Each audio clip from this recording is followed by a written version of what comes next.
কাতার বিশ্বকাপের কান্না ভেজা বিদায়ের পর অনেকেই ভেবেছিলেন নেইমার অধ্যায় শেষ, কিন্তু ব্রাজিল ফুটবলে রাজপুত্রের গল্পটা কি এখনো বাকি?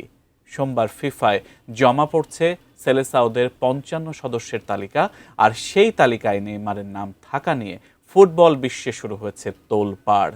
তবে কি আনচেলত্তির অধীনে ফিরছেন নেইমার? ব্রাজিলের চূড়ান্ত বিশ্বকাপ স্কোয়াড নিয়ে বিস্তারিত জানাচ্ছেন বদিউজ্জামান মিলন।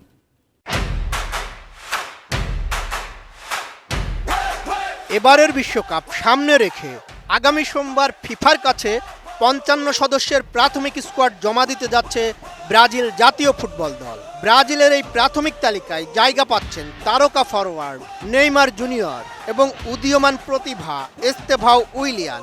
ব্রাজিলিয়ান সংবাদ মাধ্যম গ্লোবো স্পোর্টস এ তথ্য জানিয়েছে। ফিফার নিয়ম অনুযায়ী অংশগ্রহণকারী প্রতিটি দলকে ১১ মের মধ্যে ৩৫ থেকে ৫৫ জনের একটি প্রাথমিক তালিকা জমা দিতে হবে। এই তালিকা যাচাই বাছাইয়ের কাজে ব্যবহার করা হলেও তা প্রকাশ করবে না ফিফা।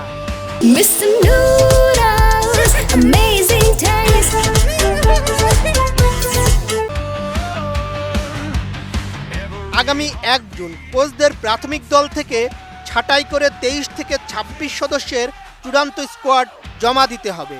চূড়ান্ত দল ঘোষণার পর কোনো খেলোয়াড় চোটে পড়লে পরিবর্তনের সুযোগ থাকবে, তবে বদলি হিসেবে অন্তর্ভুক্ত হওয়া খেলোয়াড়কে অবশ্যই প্রাথমিক তালিকায় থাকতে হবে। বিশ্বকাপে অংশ নেওয়া দেশগুলোর চূড়ান্ত ২৬ সদস্যের স্কোয়াড আগামী ২ জুন একযোগে প্রকাশ করবে ফিফা, যদিও দেশগুলো চাইলে এর আগেই নিজেদের চূড়ান্ত দল ঘোষণা করতে পারবে। ব্রাজিলের প্রধান কোচ কার্লো আনচেলত্তি ১৮ মে চূড়ান্ত দল ঘোষণা করবেন। তিনি আভাস দিয়েছেন পুরো ফিট প্রমাণ করতে পারলে নেইমার চূড়ান্ত স্কোয়াডে জায়গা পেতে পারেন। অন্যদিকে চেলসি এফসিতে যোগ দিতে যাওয়া তরুণ তারকা এস্তেভাও বর্তমানে পালমেইরাসের তত্ত্বাবধানে হ্যামস্ট্রিং ইনজুরি থেকে সেরে ওঠার চেষ্টা করছেন। সময় মতো ফিট না হলে তার বিকল্প হিসেবে অ্যান্ড্রিক কিংবা রায়ানকে বিবেচনায় আনা হতে পারে। তবে চোটের কারণে বড় ধাক্কা খেয়েছে ব্রাজিল। রিয়াল মাদ্রিদের ২ তারকা এডার মিলিতাও ও রদ্রিগো পুরো বিশ্বকাপ থেকেই ছিটকে গেছেন, ফলে তারা প্রাথমিক স্কোয়াডেও জায়গা পাচ্ছেন না।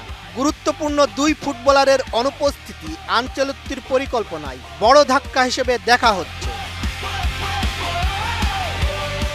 তবে কি হেক্সা মিশনের অপূর্ণ স্বপ্ন এবার সত্যি হবে? নেইমারের ফেরা নিয়ে ভক্তদের মনে যেমন উচ্ছ্বাস আছে, তেমনি আছে শঙ্কাও। চোট কাটিয়ে তিনি কি পারবেন সেই চিরচেনা ছন্দ ফিরে পেতে, নাকি এস্তেভাও উইলিয়ানের মতো তরুণ তুর্কিরাই হবে আগামীর ব্রাজিলের কাণ্ডারি? ১৮ মে আনচেলত্তির চূড়ান্ত ঘোষণার দিকেই এখন তাকিয়ে ফুটবল বিশ্ব। বদিউজ্জামান মিলন, এটিএন নিউজ।